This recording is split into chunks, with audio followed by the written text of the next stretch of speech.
So we'll call the meeting back to order. We'll recognize a member from Vancouver Fairview. Thank you, Chair. Over the last number of weeks, I've had a number of constituents come into my office to talk about their concern about the proposed budget by the Vancouver School Board, a budget, of course, that's driven by the requirements of the Ministry of Education to balance, as well as the funding available from the Ministry of Education. And partly because of this and partly because of my own interest, on April 16th, I attended a budget consultation at the Vancouver School Board offices. It was one of a number. It was a late evening session. The room was packed with a full list of presenters, parents, students, educators, other people with an interest. I just want to briefly summarize some of the communications that I'm receiving in my office. One is from and these relate to a number of the programs that are being contemplated for scaling back or elimination in order for the Vancouver School Board to be able to balance the budget. One is from an archivist at the Media Arts Centre who talks about going through a very troubled period of her life as a teenager, dropping out of school, living with a single mother, but eventually finding a place at City School, which is a successful alternative school program in Vancouver. There's only 2 full-time equivalent teachers there, and there is a proposal to cut one of them. And she said, my re-engagement with school commenced with the teaching staff who kept her attention, and she believes that she owes her successful career today to the fact that she was provided with an alternative and was able to attend. Others came and talked about the importance of the elementary band, choir, and strings programs to their children, how much it meant to them, how they observed a significant shift in their children's commitment and attention and willingness to work hard. Still others talked about what it meant to be able to have their children learn music in school and practice music in school because they simply didn't have the financial means either to pay for it, which was, I think, one of the proposals of the Vancouver School Board, or to afford private lessons. They talked about the pain that was expressed by their children when they were thinking they might no longer be able to learn instruments or participate in band. Others came forward at the public hearings, in addition to this communication, talked about the importance of the substance abuse counselors to their children, and in one case to their own life. There was conversations about how important a role the city school had played. There were other people came forward and talked about how these were very creative people. They're involved in the creative industries, and they talked about how school just wasn't a fit for them, but city school was their place, and it enabled them to develop the knowledge and skills they needed to, as well as the social skills they needed to fit in more closely into a normal education program, eventually go to post-secondary, and now have very successful careers in the creative industries. So basically, at the Vancouver School Board, they've been faced with the elimination of elementary band and strings programs, although I understand the school board has found money for this coming budget year, but there's an even larger budget shortfall projected for the following year, and it's unlikely that the strings and band program will survive. I'll come to that later.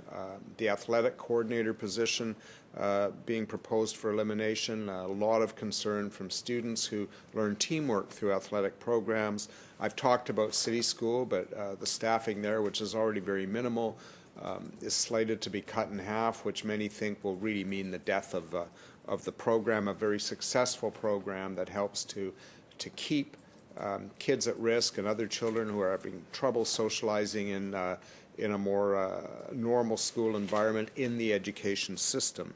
As well, the multicultural liaison workers, many people came from the ethnic communities to the consultation to talk about how important this was to enable them, both as parents and their kids, to plug into the system. And of course, I think it should be obvious to us what sort of a role substance abuse prevention workers play in ensuring that our youth don't get off track and and focus on their education, get the benefits of an education, and become productive. There's 2 FTEs proposed to be cut there. Just to get to the point, one of the things that really stood out for me on April 16th was an education researcher from UBC who spoke about a study that he was just completing in the beneficial aspects of music training on education in general, not just on, the less quantifiable aspects of the benefits of culture generally, the benefits to children of learning something new, of learning to play an instrument. But he said the study clearly demonstrates that the participation in group musical activities, and this is not true, interestingly enough, in the same way for group athletic activities, although there's obviously other benefits there. The participation in group musical activities and the learning of instruments not only is good from the socialization and teamwork aspects, but it has a quantifiable, measurable improvement factor on the students' performance in every other level of their academic pursuits. In other words, it's got a multiplier effect, Mr. Chair. So my question to the Minister is, has the Ministry done any cost-benefit analysis of the long-term negative cost impacts both to the economy, the productive participation of youth, the integration of kids at risk, and the integration of children from immigrant communities into the school system in improving their educational outcomes and improving their ability to participate in the economy and in lessening any future reliance on social supports? Because it seems to me, Honourable Speaker, that while balancing the budget through some measures being forced on school boards today because of funding that on a per capita basis has gone down over the years, that we may well pay more in the future, as well as having a negative impact on children who might otherwise become very productive members of our society, both as citizens and as members who participate in the economy. So my question again to the Minister through you is, are there any cost-benefit analysis of these impacts? If not, would the Minister consider doing them so that we can make more sound decisions about how we invest in our kids' future and the education system? Minister. Thank you, Honourable Chair. To the member, no, we haven't done a cost-benefit analysis because I think that kind of work is actually not realistic when you think of the province as a whole. I will say this, however. In all of my life as a community volunteer, as an elected official at the local level, in engaging with my own grandchildren, I know that a well-rounded young person who has the opportunity to explore their passions, whether it be music or art or welding or whatever they might have, we want to have a society where we try and provide as many of those things as we can. As I've traveled the province, I've seen differences between metro areas and the pressures and the things that are seen to be a priority even within metro between districts. I've seen schools where, for them, carpentry is a huge issue, where another school, a strings program, and I just was in a school in Cranbrook where they're bringing a strings program in that their board had decided to reduce the funding on, and the actual school had made a change themselves because of the way their district is administered. So I think every school district needs to look at their demographics, be they cultural, be they in terms of unique issues that they face in some of the rural communities and the challenges they have.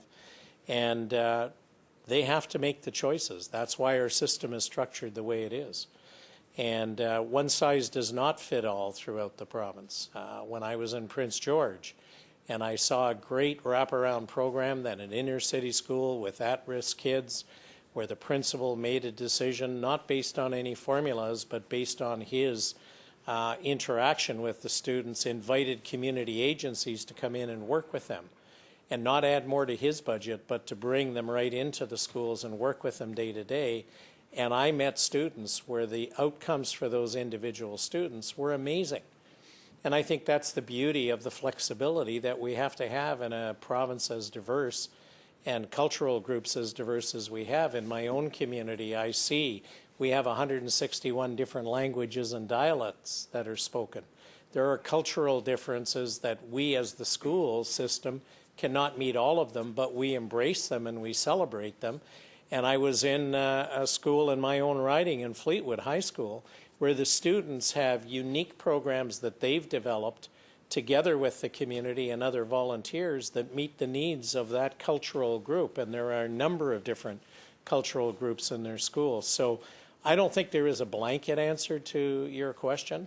I think there is a willingness on the part of the ministry to continue to develop programs and to provide leadership in the sense of where we need to go overall in skills training and creating an environment for an economy that is going to continue to provide the resources for all of the sectors of our society that we need.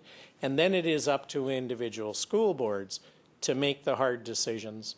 And you know, sometimes, and I've seen it, I've been in districts, I was in one rural community where they made a decision to close a school to save operating dollars so that they could keep up a drama program that they wanted.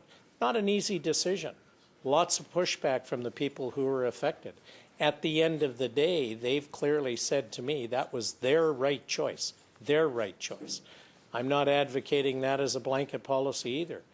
But those are the kind of choices that school boards are in the best position to make the decisions to ensure they provide a quality education.